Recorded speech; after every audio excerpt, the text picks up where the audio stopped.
Let me kick off this discussion. It is the future of innovation, and the statistics are pretty phenomenal. We have reports out daily. Yesterday we were looking at UK GDP, slower than was expected, but then we're knowing that technology companies are at quadruple the pace, as is expected by Barclays.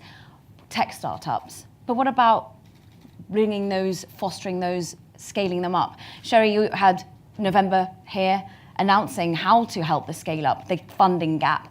Are we starting to see a sea change here in the United Kingdom in particular? I think yes and no.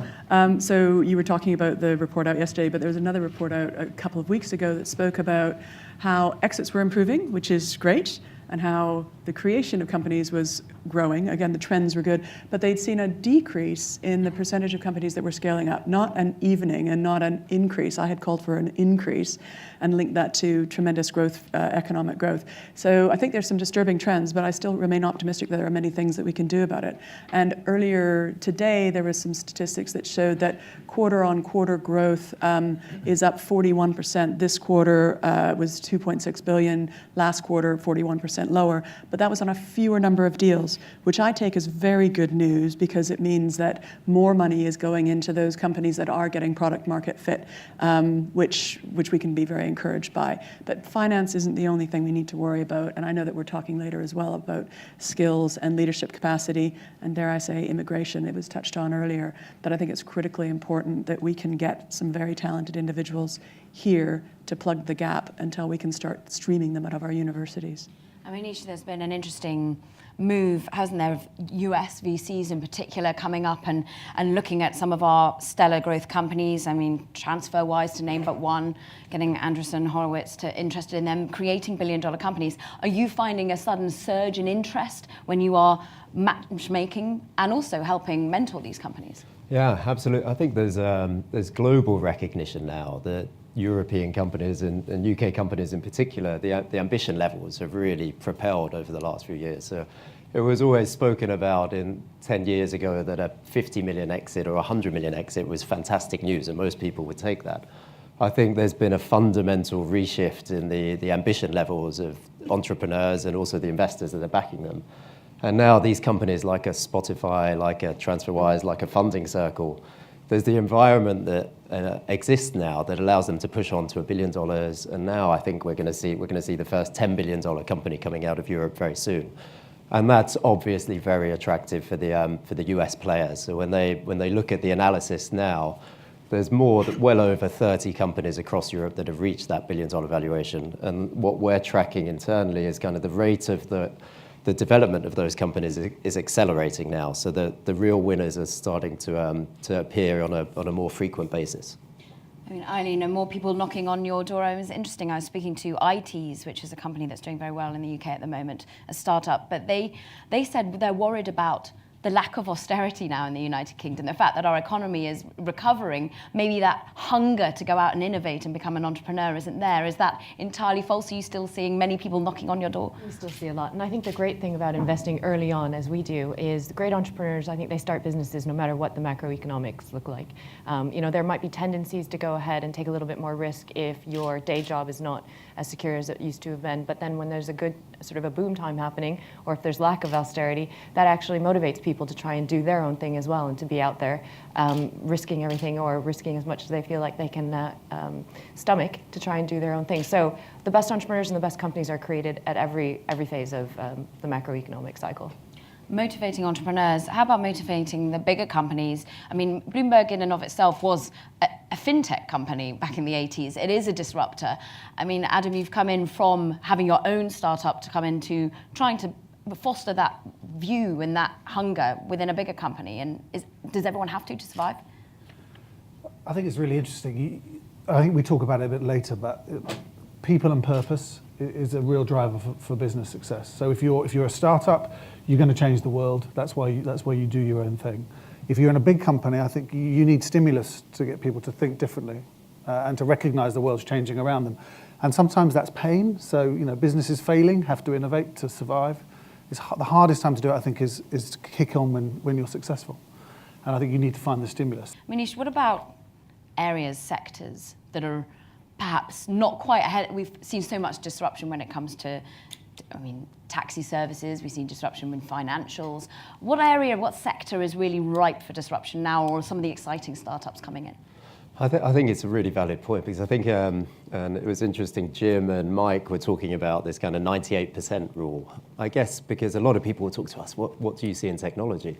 I guess our biggest observation is technology is disrupting every single sector. If you think about transportation with Uber, lodgings, Airbnb, funding with all the startups that are coming through on the fintech world, the auction world, Sotheby's, Christie's, nearly every industry is being impacted by these new business models. And because they're getting the access to capital now, they're even more disruptive and growing quicker. I guess one area that we're super excited by is digital health, because it feels like the impact you can make in that area now with all the connectivity is huge. And there was a recent Stanford University research project where they were looking for participants to supply data to allow some testings of various diseases. And they signed up 10,000 people in 24 hours because of wearable devices and the iPhone. Historically, that would have taken 2 years to sign up that many participants. So the amount of data and the amount of participants they're able to put into the panel is becoming huge. And when you see some of the things that these startups are working on, they're tracking every piece of data that your wearable allows, your phones, your watch. They're then plugging that into kind of how you run your day, your emails, your social media, your interactions. They measure your stress levels at various points in the day. They tell you what makes you stressed, what makes you relaxed, and it's quite mind-blowing. I mean, it's almost on the verge of going too far in some cases, but the potential for digital health is incredible at the moment.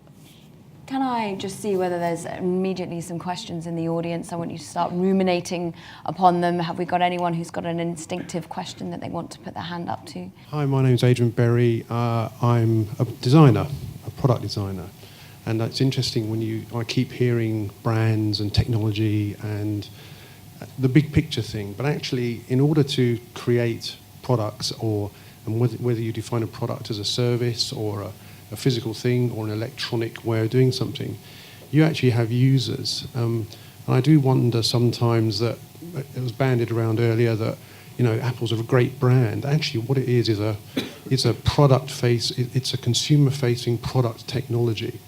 And I think in a lot of the things you're talking about, I feel like you're a bit divorced from people. It's all about building the company, building this, but actually an enormous part of what growth is about is meeting a market and actually dealing with people on the ground. I mean, how do you see that, and how do you cope with that in some of the things that you're confronted with?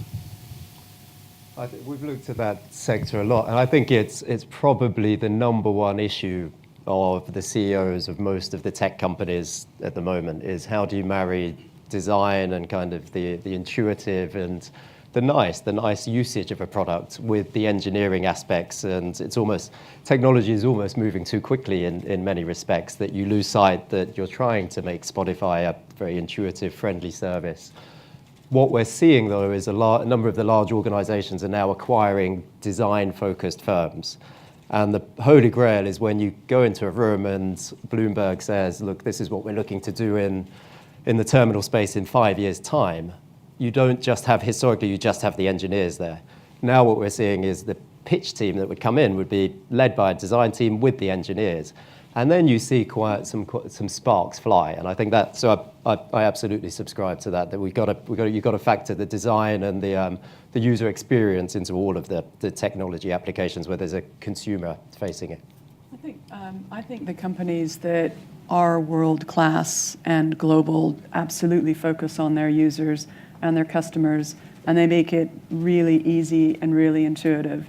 I think sometimes when, as an angel, I funded some companies that have terrible UIs, and what we do is we work with them and work with them and work with them until it's simple for the customers to extract the value and to win from it. And often that's the difference between an angel before it gets anywhere near the public markets. Often what you're doing is focusing on the product. You're experimenting with a bunch of other products at the same time, but you're focusing on those ones that work and that get the real value for the customers. And I think any company that doesn't think and obsess about its customers and try to turn them into fans is dead and doesn't deserve to get financed or to move forward. I mean, Eileen, how much potentially are we getting distracted also by the consumer-facing technology giants? Uber, we can all talk about. Spotify, we can all talk about. But there's also amazing success stories like Criteo, or perhaps ones that the fintech success stories, ones that you back that aren't as well known as a consumer base, but are just as exciting. No, I think that's great, and that's what I was actually thinking when the gentleman was asking his question. I had sort of two veins of answers. Firstly, I don't think actually we were glossing over it, if I can challenge that a little bit. I actually think we were all assuming that was part and parcel of what we were discussing with respect to innovation, if I can speak for my fellow panelists. I do not think they are separate or anywhere near mutually exclusive. And so for a media business, for any other kind of company to innovate and to stay relevant, it absolutely has to keep, consumer user experience at the forefront. I mean, it's part of it. And then the second part I was thinking about was, when you asked Manish, for example, what sectors he's particularly excited about. I think, we have seen a huge wave of consumer services, and I think very similar to the first sort of .com boom, what happens then almost at the pinnacle of that is you get your enterprise sort of value coming out. So Salesforce.com, for example, best example of an enterprise company, was founded in 1999, which is arguably the peak of that .com boom. I think what you're going to start seeing now is this wave of financial services, fintech. You're going to see cybersecurity, info security. You're going to see the less sexy, less consumer-facing value being created out of innovation and new disruptive services that are being serviced to enterprises that are therefore then serving consumers. But they still have to have design at the forefront. So again, I think it was implied and assumed in our answers. And I mean, in Adam, it's all about a brand, but also when there's also a brand that's already built and known, it's making sure that it's adapting and keeping up with its customers. Although I have some sympathy with your point, actually, because I think media organisations historically are incredibly output orientated. It's the very nature of what we do. We create stories and information that are creatively, journalistically, are stories and information that we think the audiences want to hear and want to understand. And in the old analog world, there was no return path. And now in digital, there's an absolute real-time return path. So what I've seen in media organisations, firstly the transformation at The Guardian and here in Bloomberg, is you have to bring product thinking into a media company that historically hasn't had it. And that is a challenge. And there is a skill shortage in Europe for those skills. Still very, very strong in Silicon Valley and not strong enough here. So you do have to disrupt yourself with that thinking. And you have to turn yourself audience-centric, which again, I think successful companies in lots of sectors are doing, but it is an area of pressure in media. The music industry is fascinating in that sense. The big, massive growth areas in music. Another industry I work in, it's in live events. Well, the closest point an act ever gets to its audience is when it's like this. That's the most real-time touch point, and learning from that, going back into the other areas of creativity is really important. So it's not just digital; it's actually physical as well. Next question. Yes, we have a hand straight up in the front here. Alex Evans from Intelligent Partnership. Part of the question is how innovation is being funded. Does the panel think that alternative investment or alternative finance is coming of age and innovating itself? I think if we look at the sources of capital now compared to 2 years ago, it's probably 3 times as much as it was then. And we're seeing a lot of funds coming in from the US, so the tier 1 US funds are coming in. You're seeing crowdfunding, which is really propelling for very early stage businesses, and they're raising record sum. It used to be a couple of 100,000. Now they're raising millions for these new startups. We're seeing some of the public equity funds, so the guys that would normally only invest in liquid assets are now coming earlier stage and into some of the winners emerging in Europe. And then I think you're seeing a lot of angel investors.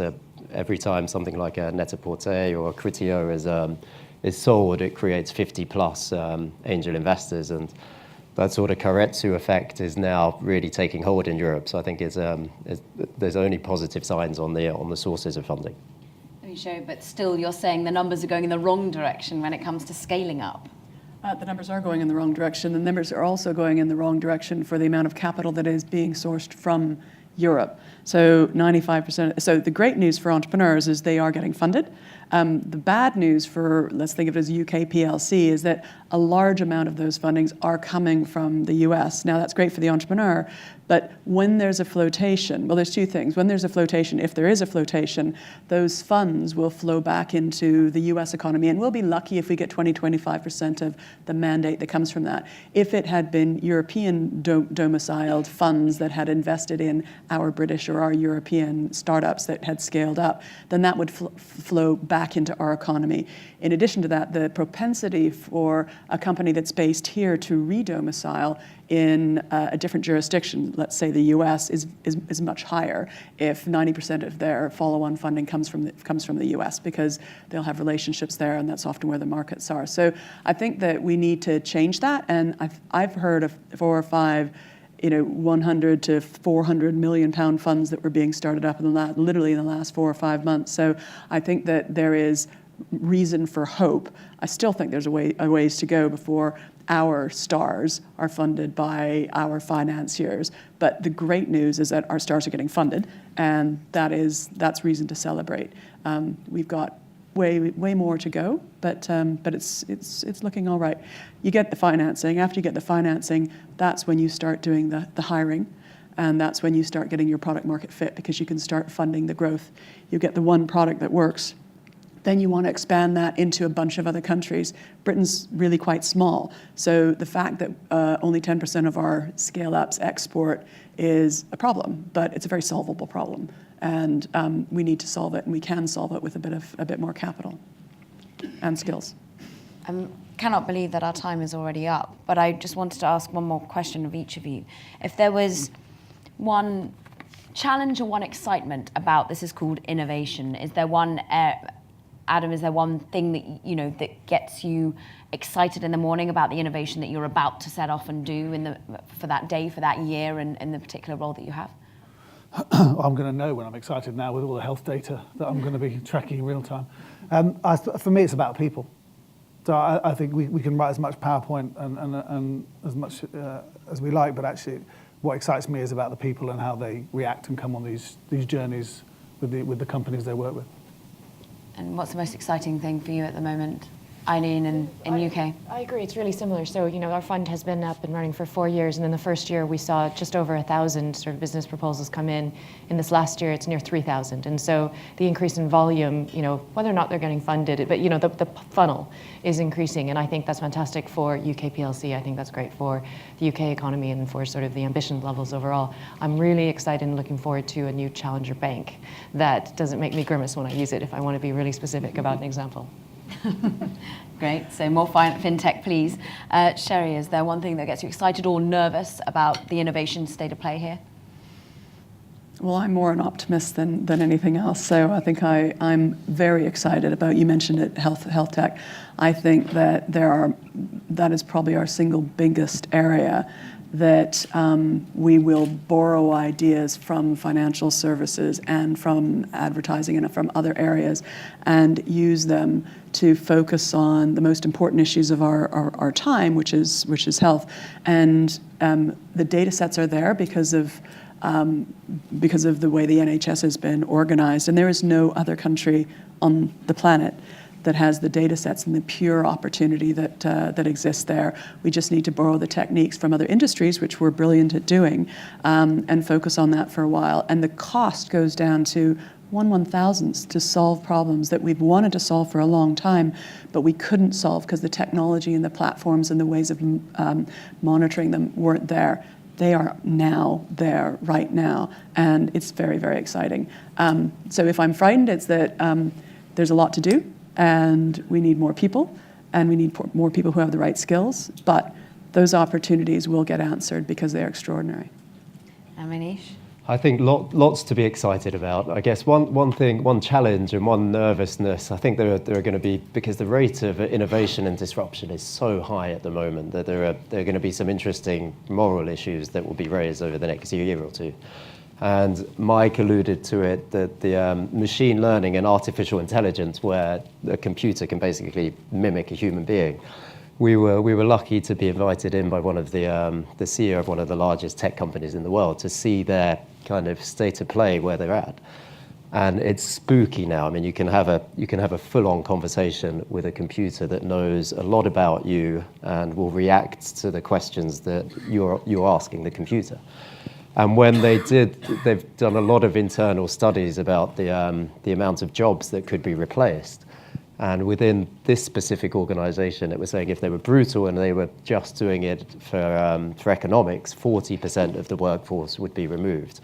And I think this is coming to a tipping point, and there isn't any jurisdiction, there isn't any governing body, but it's getting to such a frightening stage, the advancement of technology, that I think there needs to be some thought given to this now. People are important, but people are also there to be disrupted. It's a shame, but thank you very much indeed. Some wonderful points of view.